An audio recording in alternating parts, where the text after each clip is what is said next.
we're going to be walking down Thorington, North Thorington, and on this side, and talk about the houses, and then come back on the other side. It should be an hour or so. You should be back in time for the parade at 6, so pretty easily. So back in time for the parade. And on the way down, I think we might walk through one of the houses and get some drinks so we can stay cool. Anyway, we'll start out here. Wait. Okay. Okay, I'm Ann, and this is my husband, hey. Harley. And Harley is on city council, and I'm retired. I just think everybody knows me. Well, I know. And it's really hard to get him to stop talking. So I'm just going to tell you, I'll have my moments here. But we're going to start off with talking a little bit about the courthouse. Yep. So, in 1866, they brought lumber from Boonesboro, which is down near where Boone is now, and they built the first courthouse in the area for a whopping cost of $800. So that was the first one. But it only lasted 5 years, Yes, and they moved that. They moved it to a new location, and they built a second courthouse, which you can see the remnants here.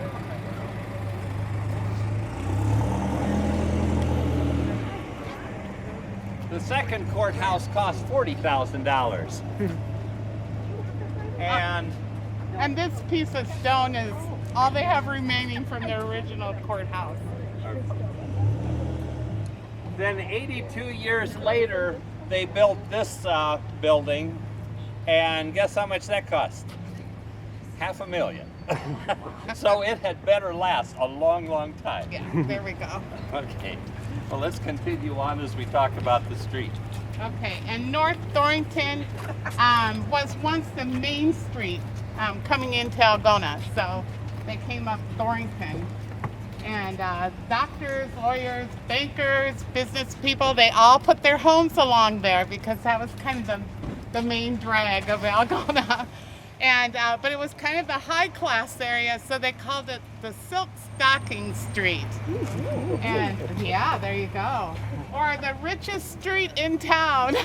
I wish that was still true. We live here, so.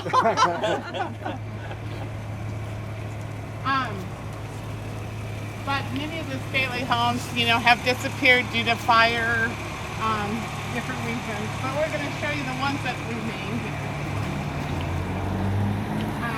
Now, Thorington Street was named after James Thorington, a lawyer and congressman and diplomat. And he spent 2 years traveling in the frontier and 6 months with Kit Carson, actually. And yeah, so it kind of puts the time of him. Yeah. Shortly after the new legislator, let's see. Oh, let's cross the street so I don't get run over. Oh, all right.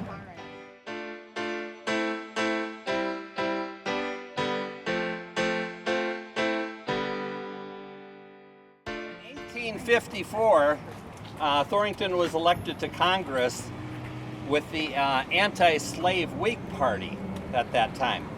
And shortly after, the new legislator joined the like-minded anti-slavery Republican Party when the Whig Party was kind of on the downhill.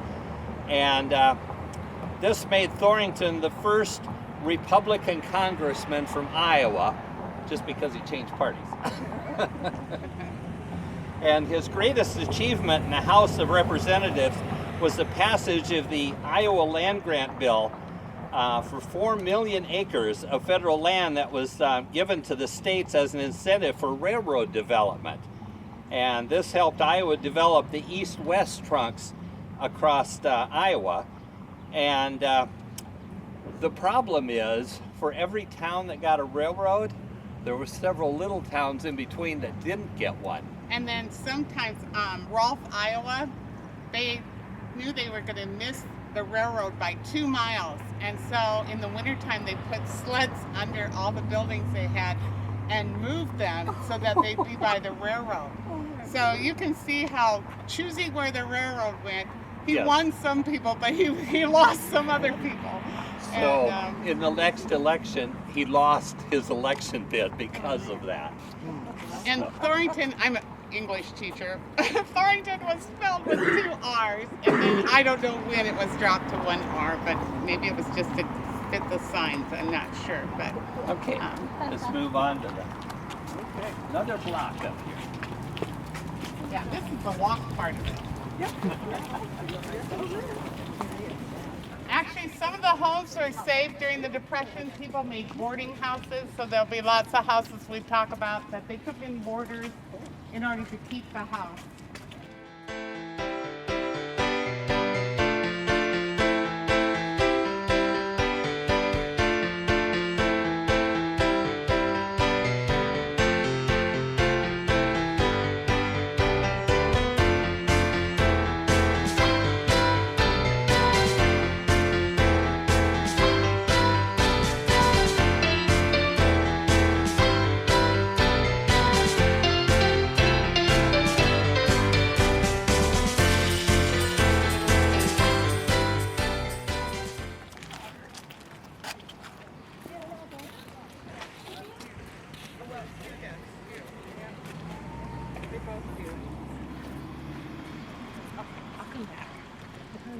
Okay, Call City Park over there is where Asa Call built his cabin in 1854, just right before the founding of the city.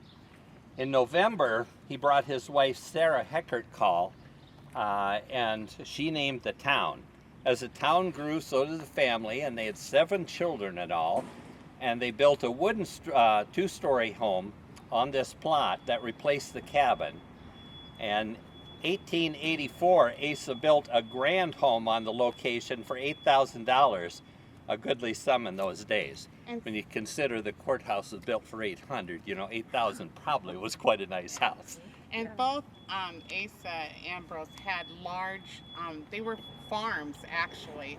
And so this park, like where the stone is close to where the cabin was. And then they built east. And then that mansion was actually back in where those houses are. So, but they, you know, they had big lawns and what do I say, cow pastures. And so, you know, so the early, before 1900, it was almost like a farming, you know, farming community right behind them. Actually, on Dodge Street over there on the other side, you'll go by the schoolhouse, and then on the next block, you'll notice how the street just kind of jogs over and has only recently been developed into a little wider street. The reason they say because of that was that was led back to the cow pasture. That was just his path going back at that, in the And so early then days. they ended up making this street follow Now that this path. is called City Park. Some of you might know it better as Elephant Park, the famous elephant back there, that elephant slide that kids like to use. Okay, then we come back across to this side. This is 305 North Thorington. Read that one. Okay, and Asa Frank Call built this house, so that would be the son of Asa Call. You know how they named their kids after each other, and it was $5,500. These were the first grand homes of Algona, so the mansion was built shortly after that. It sat over here, and then this house sat here. And the house originally had a large porch on the front and featured 5 bedrooms and a beautiful mahogany stairs. Mr. F.E. Smith purchased it in 1889 and resold it 4 years later to Theo Christensen for Cillis, I'm sorry, for his son Julius, who moved here from Minneapolis to take over managing the family store. Theo's grandson, Theodore, or Ted Cillis, I'm killing that name, added a small addition on the west to give a home to a faithful cleaning lady. The house was sold in 1945 and made into apartments, just as it is today. So So you can imagine this house back in the early days. You know, it is quite a grand house, but the one across, I really wish I could have seen that one, because that was probably even bigger.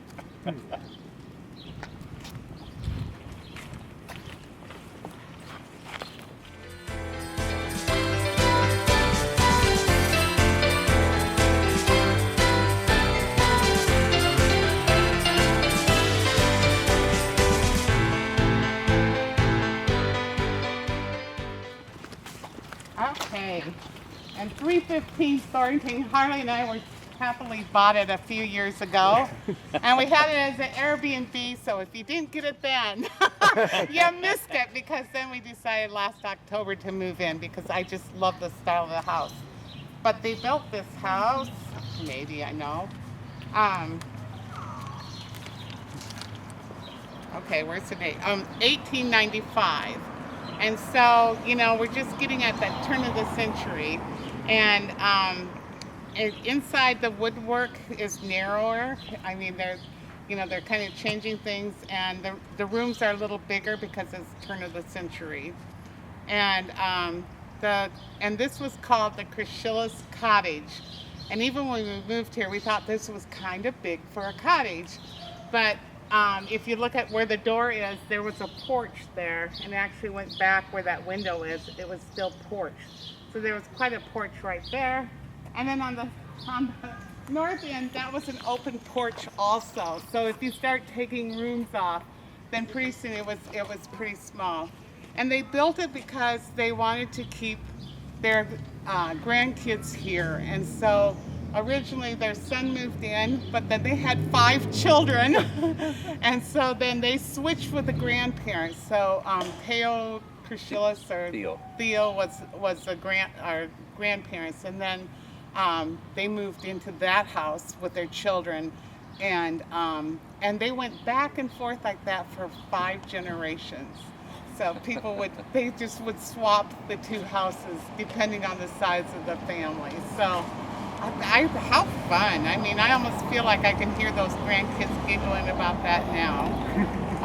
This house was built, it's believed to be the first house that was designed by an architect in town, and they kind of wanted to go with that East Coast feel of a cottage along the water. So I think they captured that, and we tried to capture it with the paint colors. So, you know, we looked up the history of the house, and, you know, when you buy something, you're all excited.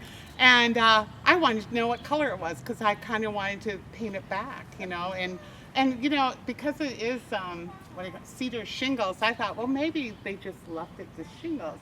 But no, right at that point, about 1890, they came out with a color called forest green, and they painted the whole house and just trimmed a little bit of it in white, but they painted it all forest green, and I could not live with that.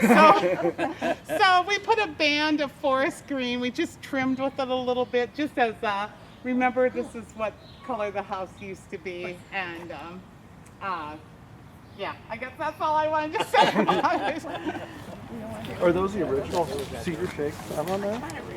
Yes, a lot of them are. The bottom couple rows I replaced here a couple years but ago. Otherwise, a lot of them. Yeah, most of it's original. Wow. There's some little holes in them, like woodpeckers probably been working on them. So you don't have the flower garden, though. What's that? You don't have the flower garden that he had. Yeah. Oh, yeah, yeah. In the back, you can see what was the carriage house in those days. It would have had 2 doors, and they'd store hay up on top, and you have your carriage on one side and the horse on the other side. So we have put the foundation in here. When I get the mover to give us some time, he's going to move that carriage house forward and put it up there so we can have a breezeway over to the house. Surprisingly, a horse and carriage is not as wide as my car and his pickup, and so it will be like a car and a half garage. But upstairs, where it has these beautiful windows, and I want to tell you, for an upstairs in a garage, it's like a church up there with those east windows. And but I think that was a hay mow door. That's how they got the hay up there.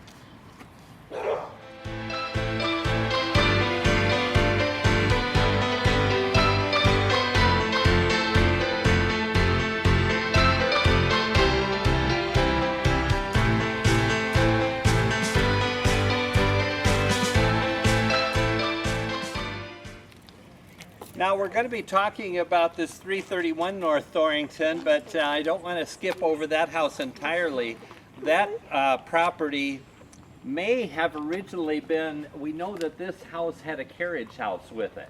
So we're thinking it was maybe in that location, but you can see when that house was moved in from the farm, they built up the ground quite a bit. You can see on both sides it's quite a bit lower. So if there was a carriage house there, it probably went down some. It was around the corner. Oh, it was around the corner? Okay. Really? Okay. Like on this No, block or on the next block? yeah, on this block, just down the. Just down. Just down. Okay, behind. Okay. Okay. All right. Well, it takes care of that idea. Anyway, in 1945, it was built up over here, and the house was moved in from the country. And if you know Jean Davis, her grandmother Edna lived here for several years. She still lived here when we first moved into this house.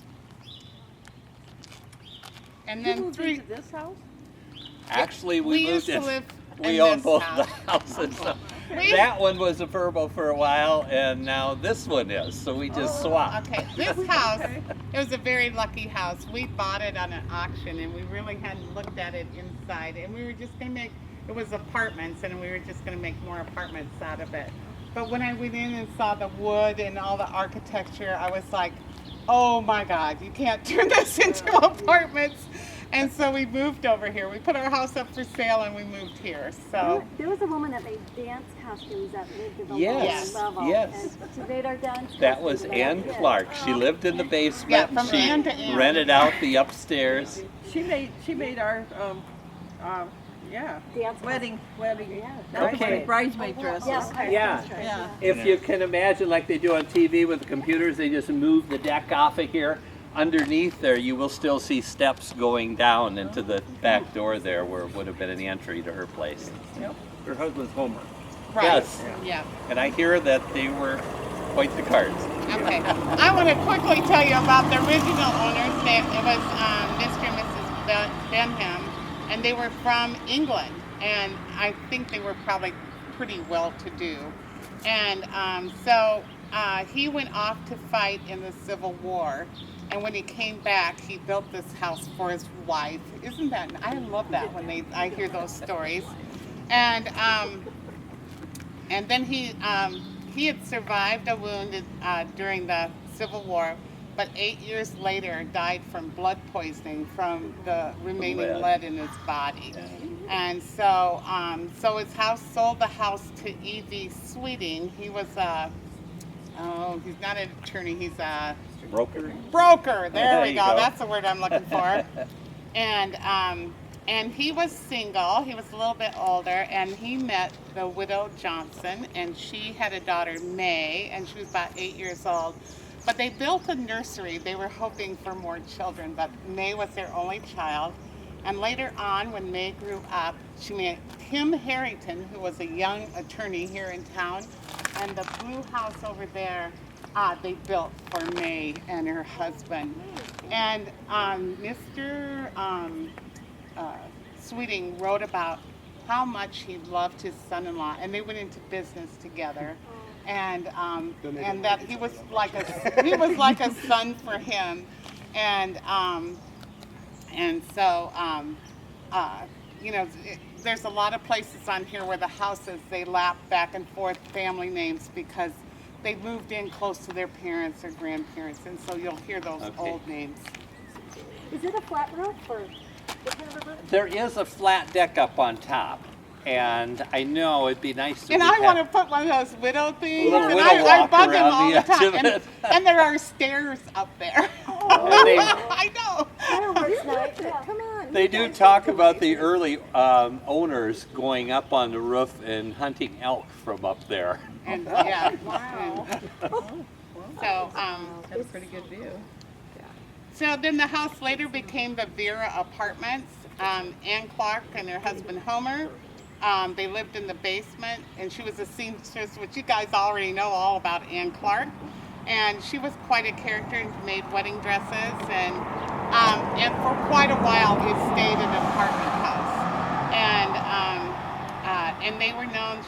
Ann Clark was pretty vivacious, and Homer was pretty quiet, and they were known for their fights. I guess that she would yell at Homer, and sometimes he'd leave for a week, and then he'd come back, and she was like, "Oh, Homer's home," and she was tell everybody how happy she was. He was back home again. So, and apparently that went on through their marriage. Okay.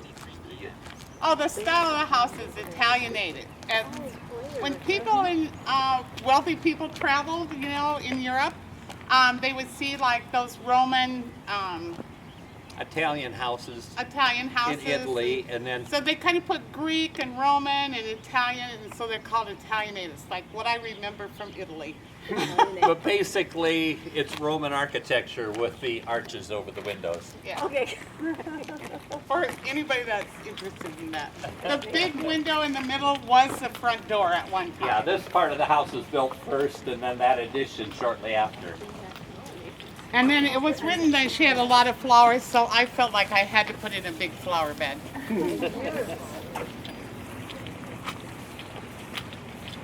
All right, who said this stuff?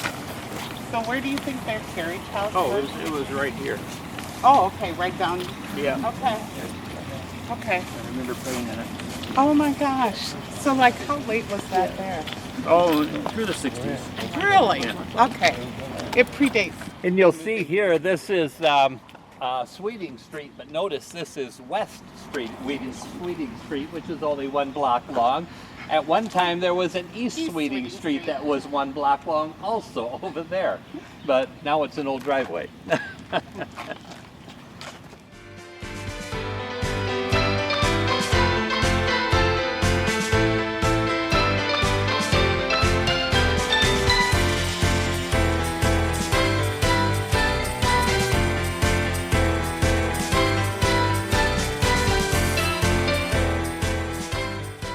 Okay, this is 409 North Thorington. This was the original site of the David and Susie Haggard house.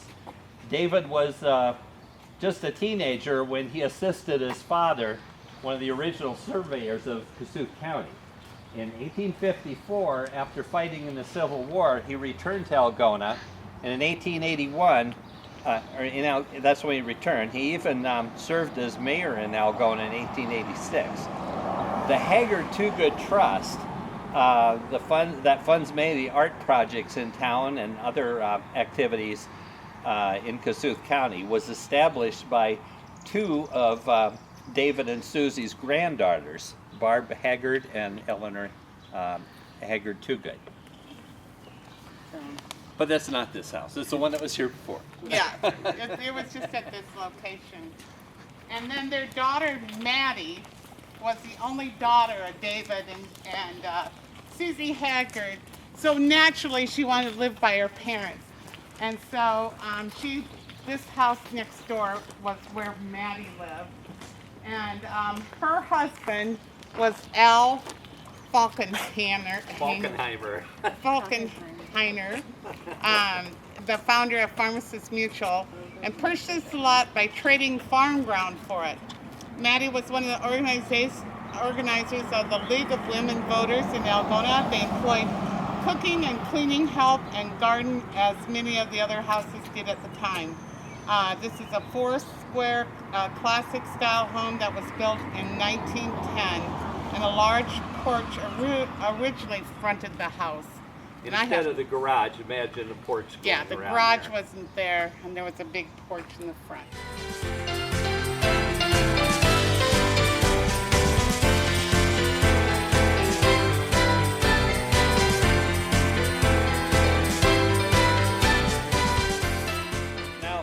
This 503 is this Carpenter Gothic cottage is one of the oldest residences in Algona, with the west portion of the house as well as the kitchen date back to the Civil War, and the front was added in the 1900s.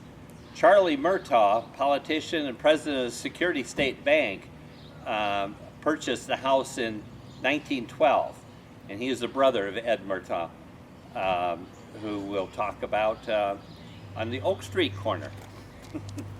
People kind of like building on the same street in the same band.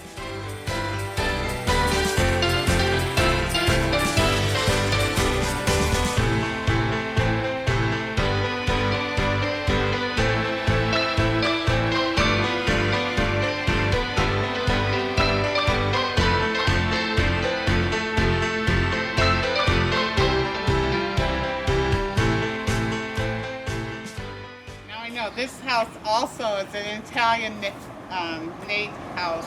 I mean, that's the style of it. I know there's a lot of paneling and stuff that has been put on, so you lose some of those features. But the double porch is one of those things that sets it apart that way. There was a tennis court around back at one time. Yeah, and Max Herbst, he was a partner in the Cillis store, actually owned this house right at the turn of the century, right at 1900. And so, yeah, so it's still a beautiful house, but I'm sure it looked a little different back then.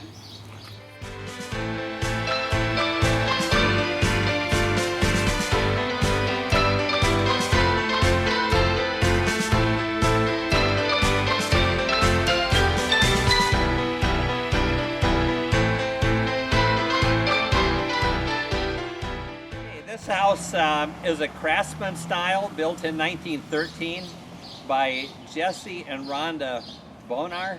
Yep. Jesse was a lawyer and maintained an office in the home, and he served as Algona's city attorney for several years.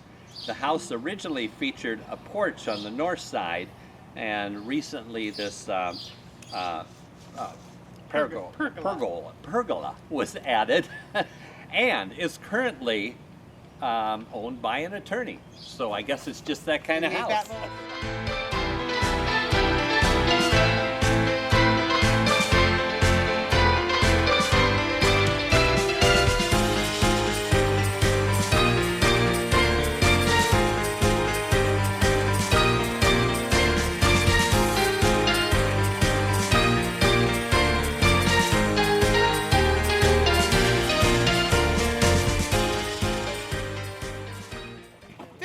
was built in 1950, but it's interesting here.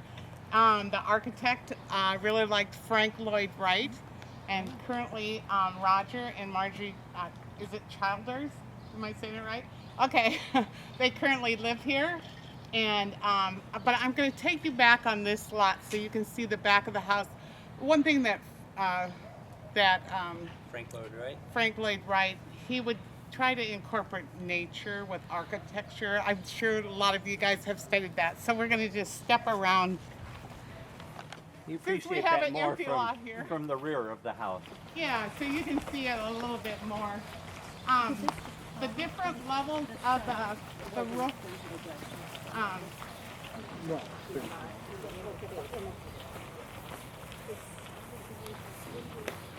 And so how the roof's kind of lined like that, that's kind of significant in his way of building things.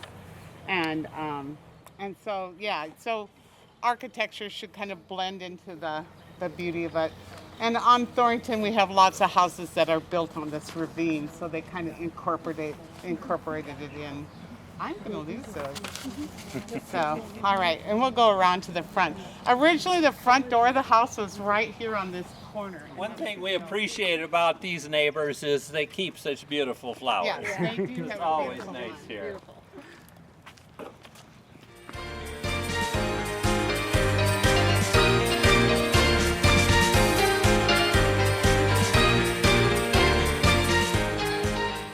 That garage was built later, and they kind of made it to match the house. So, They did a nice job of kind Yeah. of putting them together. so this house is an arts and crafts style house, and it shows the need for simpler lifestyle and smaller spaces that could be maintained without servants. Dr. Wallace and his wife built this house. The deep porches and details of the Victorian era were no longer popular, so new materials like glass block were used to actually build full walls. And notice the sunrise built above the front door as we go by here. Okay. And this was built in 1920, so right before the Depression.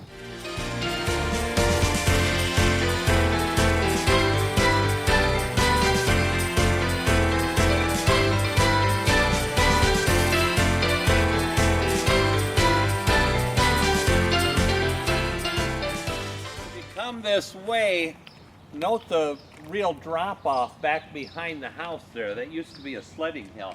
Do we have any sledders? Anybody sled the Both are Put over here. Okay. So did you split on the north side or on the? Yeah, down that side. Yeah. Okay. Yeah. Yeah. Over there. Yeah, they talked about both sides as being at one time. Now, Peter Purvis came from Scotland and built this Carpenter Gothic house in 1885. He came from many generations of farmers, but he apprenticed with a carpenter for 4 years and learned the trade. He built many houses and craft pieces in Algona. He even built a pulpit for the Congregational Church. The house once stood on 3 acres of land, so there's quite a bit of area here, and with extensive gardens and an orchard. The house was later owned by the Purvis children and spouses. Among them, Edward Hogue, the former sledding hill, now here it says on the south side, but maybe on the north side, I don't know, Might have to was change known as that. Hogue Hill. On the north side. Yeah, Okay. the north Okay. side, okay.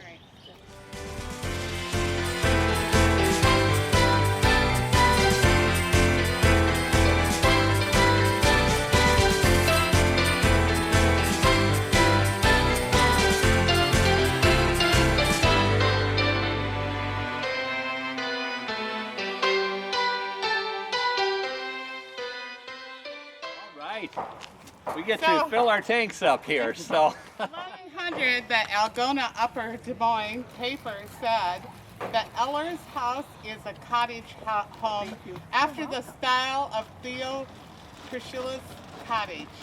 And I was like, I looked at both those houses and I was like, I don't see it.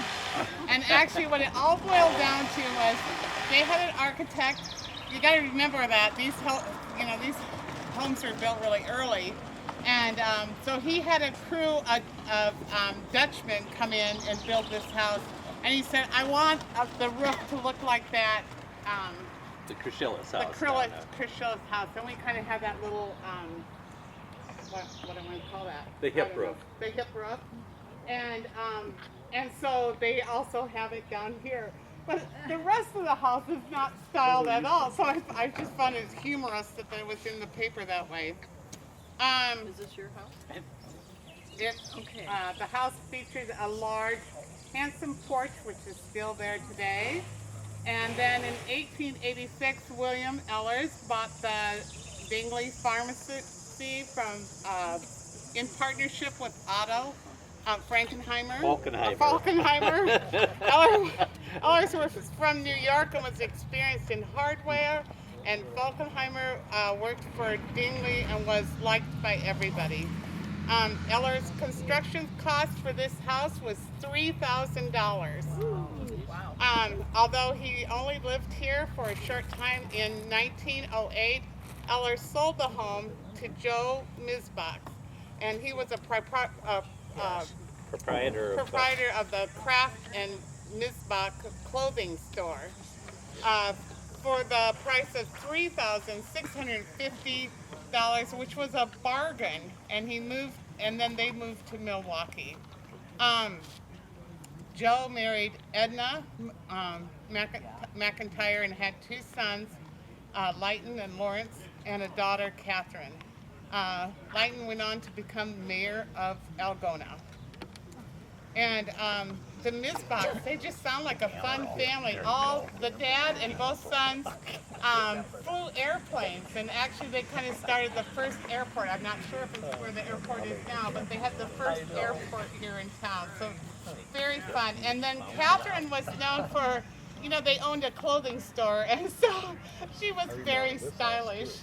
And so I just think that's fun about the Misbachs. But the Ellers and Falconheimers, they were best friends. And so they built their houses as close to each other as possible. So you'll see the next property that the houses are very close because they were good friends and they wanted their houses as close as they could together. So it's just kind of a fun little thing from that.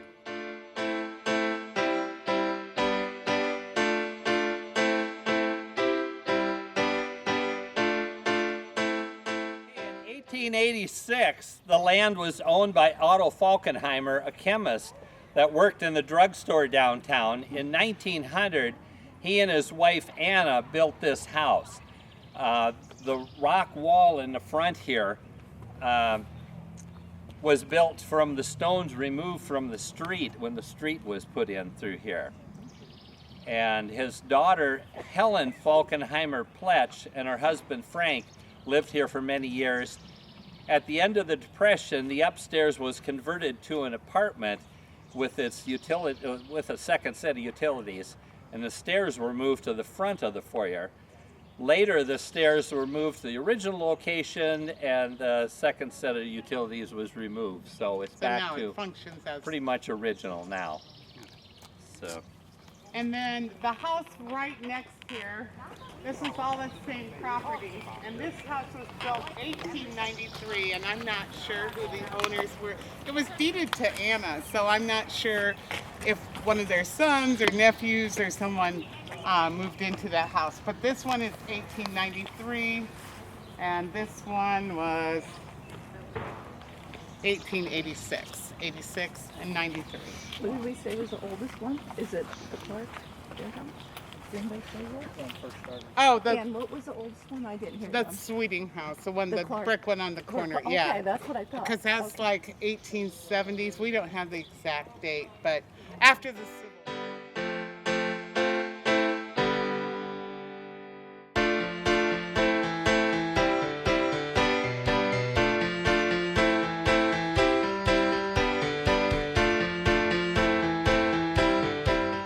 This house to you right over here was built in 1915 for Ed and Marie Myrtto. And the house has hardwood floor ballroom on the 3rd floor. Think how fun that would be. They teach ballroom dancing. Ed Myrtto was the owner of the County Savings Bank, which is located on State Street. The marble that was used in the house was also the same marble that was used in the bank. Hey. And this is Bill Farnham, and currently him and his wife Colleen live here. And he's going to tell you a little bit more about the house. We covered a lot of ground. We have. Where you going? Well, we're coming uphill now, so. Oh, hey. Well, this is the first garage in Algona right there. This was built in 1915, 1916. There was a tennis court where that house is now. And the next house down was the gardener's house. Did you cover any of that? No. No. This house and that red house over there were here. That red house over there was here before Yeah, this was another built. block over, yep. And they picked it up in the winter and moved it over there and built this house in 1916. Kind of amazes me how they sledded things. I mean, they'd wait for winter and then they'd Slide build down. kind of like a sled under them and pull them. Yeah, very interesting. We've owned it for 25 years now. My wife likes to garden, so she's trying to get into that. Yeah. So too bad you lost the servants and gardener. Too bad you lost the gardener and the servants to do all this for you. There were servants here. There was a maid and a man. Okay. This was built by Ed Myrtto, and I'm in his office uptown. He built the bank, then he built this house, and in 1916, and then he went bankrupt and lost this house in 1930 in the Great Depression. And then he moved down past the tennis court where the tennis courts were into that little house down there. I vaguely can remember her. She lived in that house for many years, but it's been like 50 years ago now. Yeah. He died in 1936, so he 36. preceded her quite a bit. Yeah. When did she die? Do you have a date there? 45. No. Or- She kept the house here till Oh, 45. I see, until but then 45. She had to give the house up. Then did the Um, Bradleys back then, or didn't Paul? Okay, that's a good question. That was built by, next was the Rice family. They had the movie theater right across the street. You know, Uh-huh. they had the movie theaters. Nickel viewing, no taxes at that time. So they had a lot of money. And their daughter was married by somebody rich out in Chicago, I guess. There's a good story on that one, too. Then it was the Bradleys. Okay. Joe Bradley Joe Sr. Senior, yeah. And they But- lived in it for many years Okay. also. Yeah, and then Maria, when the Depression hit, and then when her husband died, she kept that house, for another 10 years, and she would take in boarders, but it was usually, she would approach like teachers and young professionals to live here. But I thought, wow, look at that. I mean, nobody knew the Depression was coming, and Yeah. I don't know. Someday I'm going to have to write about Maria. I think she's pretty a tough cookie there. So, I'm still back at the movie theater, a nickel, the movie theater, and they were wealthy, a nickel at a time. Goodness. yeah. Yes. Question, what is that door for? Is that for coal or whatever? Back then it was ice Oh, to put ice in? and milk. So the milkman would come here and run down this little line, run out the park it right in there in the morning. Oh, that's cool. Same with ice, because the ice were under the refrigerator, or wherever else they could Yeah. put it. Oh, that's cool. All right, we'll come this Okay. way around. Thank you.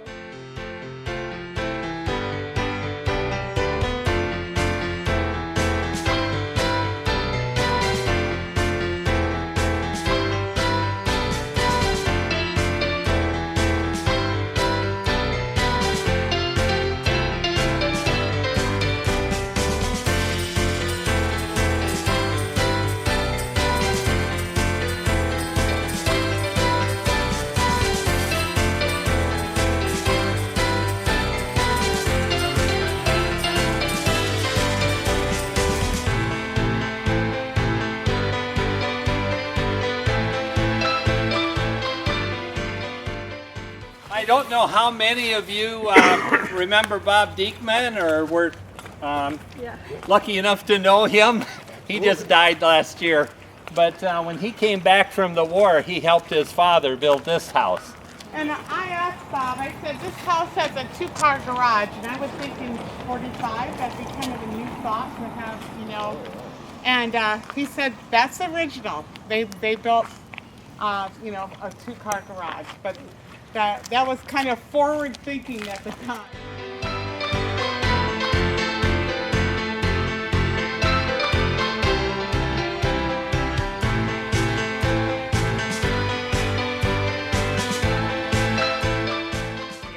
Will Haggard had this English Tudor style built house, house built in 1937. The house was featured in Architectural Magazine, and the attention was called to the 1.5-story living room, and the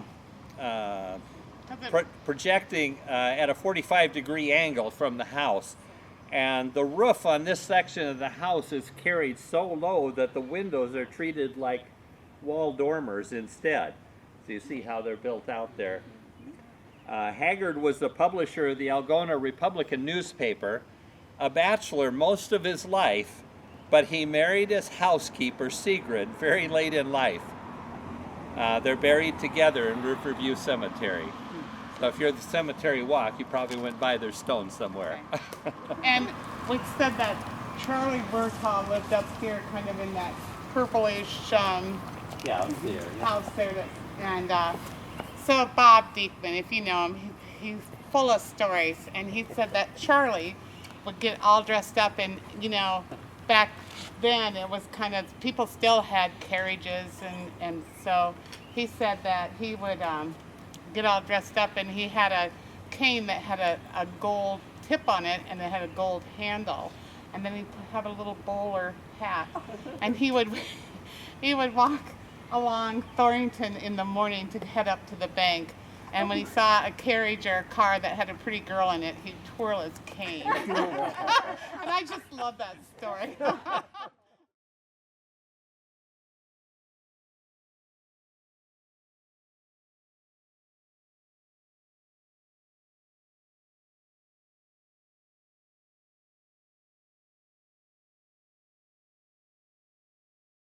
Bill Farnham, when we were back there, he mentioned that there was a house on the spot they had to move. Look over there, that red house. That's the one that they moved from there over to here to make room for the new brick house. So that was built somewhere around the 1880s, late 1880s, 1890s. early 1890s. So this is a Greek Revival Federal style house that was built in 1920. The columns in the front there show the Greek Revival part. The house still has the original woodwork and hardwood floors. The two-car garage was added in 1980. Melzer and Bessie Haggard were the original owners of the house and lived here until 1965. Their daughter Barbara lived here until 1978, and Denny and Mary Waller lived here while he was editor of the Algona newspaper, Upper Des Moines newspaper.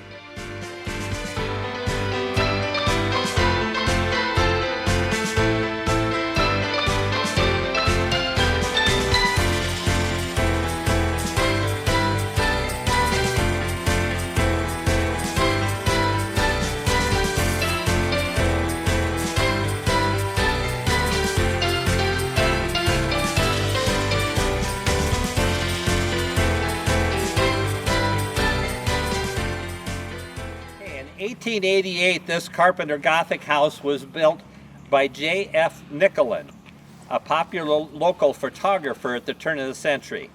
Joe quickly built a photography business. He had a camera that would produce 18 by 22 photos, so that was quite unique then. He had studied art, the art of retouching also. This made his business widely used for wedding parties, infants, and family.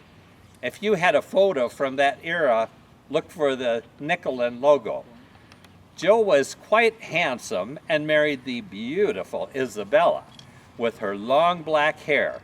They were wonderful dancers, and They would go to Irvington by horse and carriage at 3 p.m. so that they could go dance and then eat supper after the dance. And this was apparently something that happened quite often at Irvington.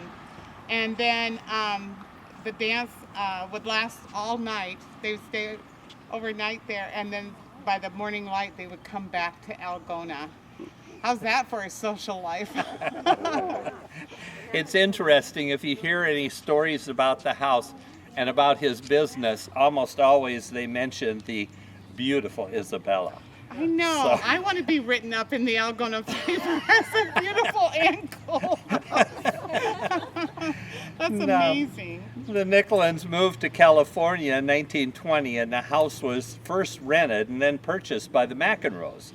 Pat was remembered for playing and teaching lessons on her baby grand piano in the bay window on And the it's other on side. the other side of the house. Now, we did want to stop here so you could see the carriage house in the back. When we first moved to town, we were friends with a young gal that lived here, and one fall day she was grilling outside, but it was too windy. So guess what you do? You pull the grill just inside the garage, and then she went in the house to get something and burned the carriage house down.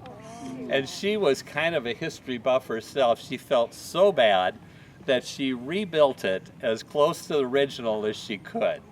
So that is, it's quite a nice building. I'm surprised it's built with 2x8s, and they're like, I think almost every foot. The thing It's should really withstand solid. a storm really well. So kind of overbuilt.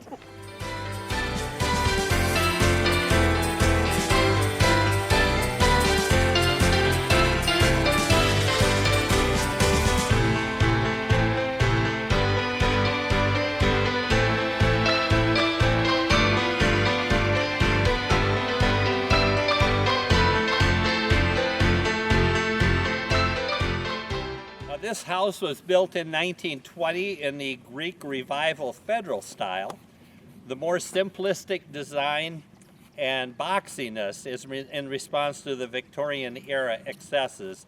The columns on the front are the Greek Revival, and the Federal influence is the curved pediment over the front door.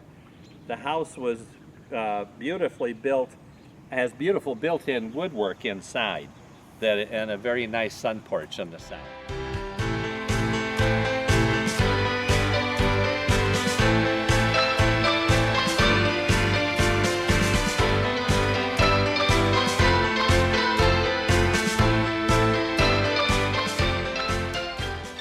house that originally stood on this spot was built a lot like the olive-colored house back there that we just went past. I think it didn't have the south porch on it was all, but very similar to that. And this one was known as the wedding gift house. It was the site of Dr. Frank and Valley Triborn built the house in 1889. The house was just nearing completion when the couple got married outdoors in West Bend at Valley's parents' place. The wedding night at the State Street Hotel at the end of the street here was interrupted when Dr. Frank had to deliver his sister's baby. And Valley spent the night alone. Oh. The couple had 5 children in spite of that, including a set of twins. In 1917 and 18, the Spanish flu epidemic had the doctor working night and day. Their daughter Ruth was married in a house filled with yellow chrysanthemums and ferns. 2 days before their 50th anniversary, the doctor died at age 84. Valley kept the house until she passed in 1955.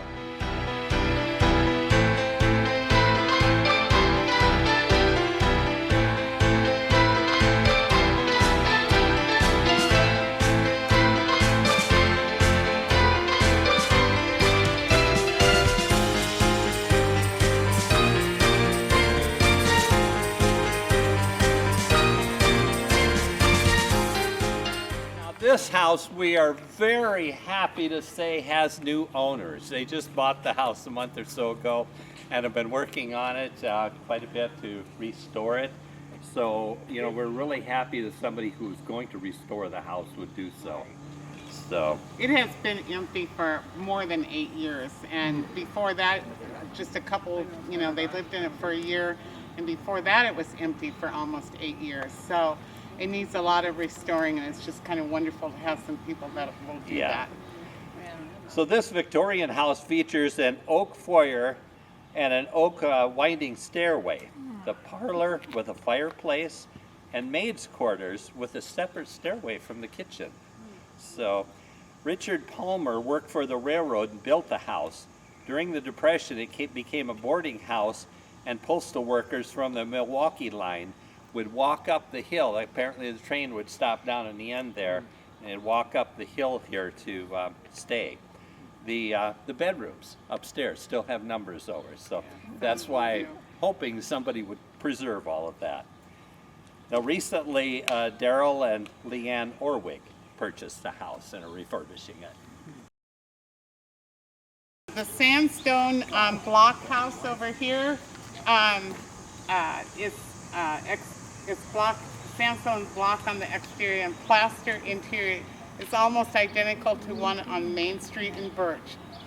Some of the windows have bevel glass, and it previously had a wraparound porch from the